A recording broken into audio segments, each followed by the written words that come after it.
Et bien sûr, il y a la dernière phase, la compétence inconsciente. La phrase, c'est « je ne sais plus que je sais ». C'est le moment de l'expertise, c'est le moment que l'on attendait tous, c'est l'automatisation.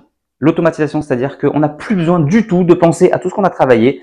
On n'y pense même pas, on a complètement zappé et on arrive à être super efficace, super efficient, tout ce que l'on veut. Alors, il y a quand même deux visions de cette phrase qui m'a un peu perturbé, parce qu'il y a la vision, on ne sait pas qu'on est compétent, on pense au joueur professionnel qui est très fort dans sa gestuelle, qui sait faire un revers, mais qui ne sait pas l'expliquer, qui ne sait pas te décortiquer. Ah oui, bah je prépare tôt, je fais ma mise à niveau, je frappe devant, etc.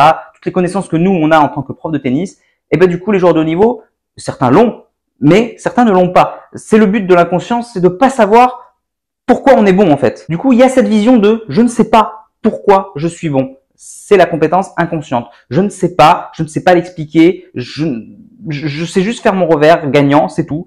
Voilà, je ne sais rien. Mais d'un autre côté, moi ça m'a toujours perturbé, j'ai dit mais quand même, je croyais qu'il fallait avoir une grosse conscience de soi pour réussir à être efficace.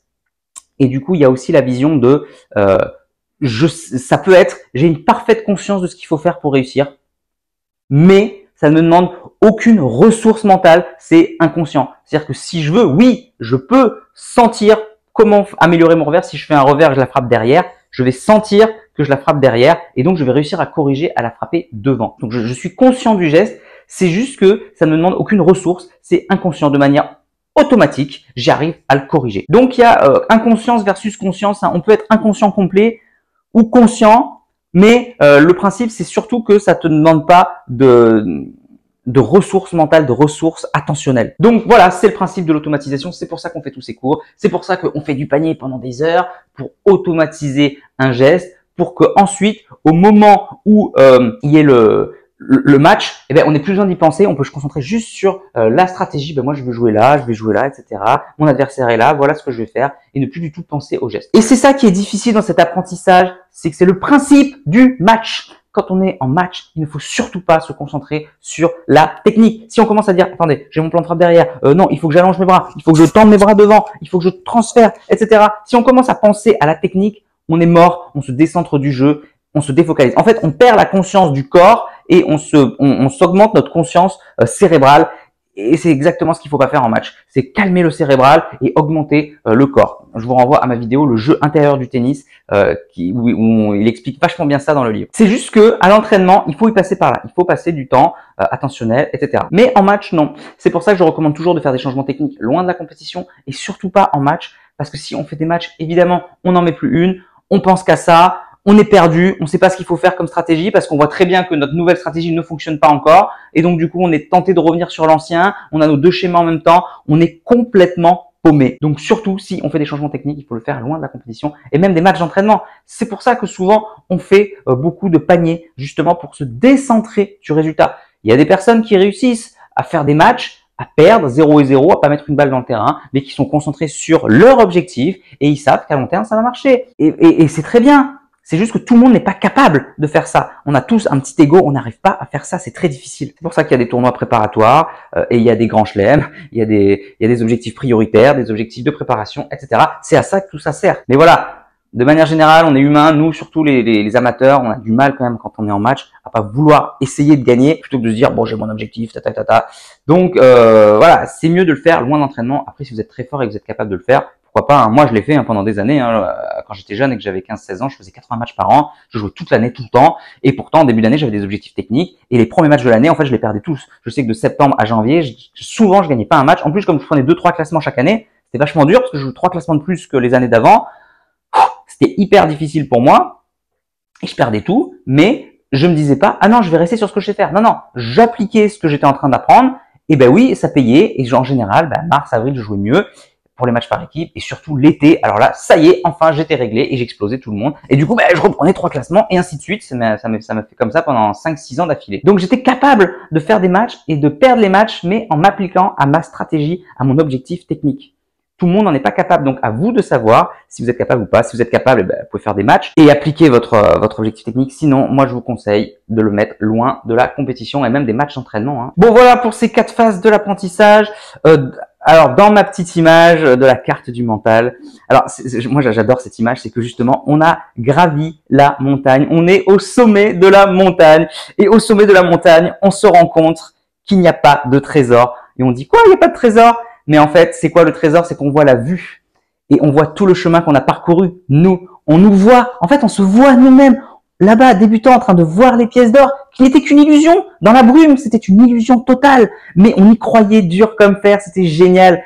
Et puis, c'était l'enthousiasme du début, c'était trop bien. Et puis, on se voit dans la traversée du désert, en train de suer, en train d'être dans les marais du marécage, dans la forêt, avec tous les obstacles qu'il peut y avoir. On se voit dans le labyrinthe de la frustration, de la satisfaction. On se voit perdu dans ce labyrinthe et tout, puis on en voit sortir et tout. On voit tout le chemin parcouru et on est fier de nous. On se voit à la base de la montagne, on se voit en train de la gravir, pierre après pierre, main après main, les écorchures sur les mains, tout le mental qu'on a travaillé, le physique qu'on s'est donné. Et finalement, c'est ça le plus beau des trésors, c'est les compétences qu'on a eues, parce qu'on se rend compte qu'on a un arc avec nous et qu'on a rajouté, alors l'image, c'est plusieurs cordes à notre arc, hein, évidemment. Moi, j'aime bien l'image aussi de plusieurs flèches. Mais ça peut être notre boîte à outils. En fait, on avait un sac à dos avec plein d'outils dedans. Au début, on a commencé, on n'avait que des pierres. C'était lourd. C'était hyper difficile. Et maintenant, en fait, notre sac est beaucoup plus léger et on a plein de compétences. On a la compétence d'apprendre à se concentrer. On a la compétence de persévérer. On a notre sac à dos avec nous qui est très léger et qui nous porte. Et c'est lui qui nous aide à aller plus loin. Et qu'est-ce qui se passe quand on est là, à ce moment-là? Alors, il y a toujours, il y a deux choix possibles. Hein. Soit c'est un peu la déprime, la dépression, c'est ce qui s'est passé avec Yannick Noah quand il a gagné Roland-Garros. Quand on atteint un objectif, on est perdu, on n'a plus d'objectif. Ce qui nous motive, c'est d'avoir un but. Ce n'est pas d'atteindre un objectif, c'est le processus qui compte. C'est pour ça que ça s'appelle kilomètre zéro. C'est au kilomètre zéro qu'on a le trésor en fait en nous, parce que c'est le processus qui compte. C'est pas arriver au sommet de la montagne. Au sommet de la montagne, on se rend compte que, en fait, ouais, c'est cool, mais en fait, il n'y a pas de trésor. C'est ça le problème. Le trésor, c'est à nous de le mettre à chaque pas avec nous, de le construire pas après pas. Donc soit voilà, il y a un peu la déprime. Djokovic après Roland-Garros a eu un petit trou. Les meilleurs, c'est un peu difficile parce qu'ils sont tellement forts qu'ils arrivent à gagner. Mais les êtres humains, de manière générale, voilà, on a un objectif de longue haleine. On est un peu déprimé, on sait plus où aller. Voilà, on sait plus trop quoi faire de notre vie. On est un peu déprimé. Mais d'un autre côté, il y a le côté positif. C'est elle était bien cette montagne. Ah, mais que vois-je au loin? Une deuxième montagne! Une deuxième montagne encore plus grande que la première! Il y aura une vue encore plus spectaculaire! Et peut-être qu'il y aura un trésor. D'ailleurs, regardez, je vois des pièces d'or. Je vais les suivre. Voilà les amis pour cette longue vidéo, mais moi j'adore, hein, j'adore les 4 lois de l'apprentissage. Et surtout, je trouve que ça nous correspond à tous. On a tous... forcément, on a tous ces passages qui nous correspondent, et je vois beaucoup de joueurs qui sont à la deuxième phase, qui se disent oh là là, mais parce qu'en plus je dois faire des efforts. Non, c'est pas possible. Et il y a la conscience qui augmente de manière tellement grande qu'on a l'impression qu'on est mauvais, qu'on a l'impression qu'on régresse, alors que c'est faux. Voilà les tennis, n'hésitez pas si vous aimez à mettre un j'aime sous la vidéo, s'il vous plaît, c'est très important pour moi, et surtout à me mettre un commentaire pour me dire ce que vous en pensez. Et moi, ce qui me ferait plaisir, c'est que vous mettiez vos propres images. Vous me disiez votre carte du mental. Moi, j'ai parlé du trésor, de la traversée du désert, de la forêt, des marécages, du labyrinthe, de la montagne, de notre boîte à outils, de notre arc. Mais c'est à vous, en fait, de me mettre vos images. J'aimerais tellement que vous mettiez vos images dans les commentaires. Ça serait génial. Allez, moi, je vous dis à bientôt pour une prochaine vidéo. N'oubliez pas, allez jouer au tennis, progressez. Et surtout, faites-vous plaisir. Ciao. Si tu es encore là, c'est que soit tu es très motivé, et dans ce cas-là, je te félicite, soit que tu aimes ce que je fais. Dans tous les cas, s'il te plaît, laisse un commentaire pour donner ton opinion et soutiens mon travail, soit en partageant les vidéos, c'est important pour l'algorithme, soit en allant sur Tipeee. Tu peux aller encore plus loin en t'abonnant à ma newsletter où je te donnerai plein de conseils. Rien de plus facile, clique sur le lien dans la description. À bientôt.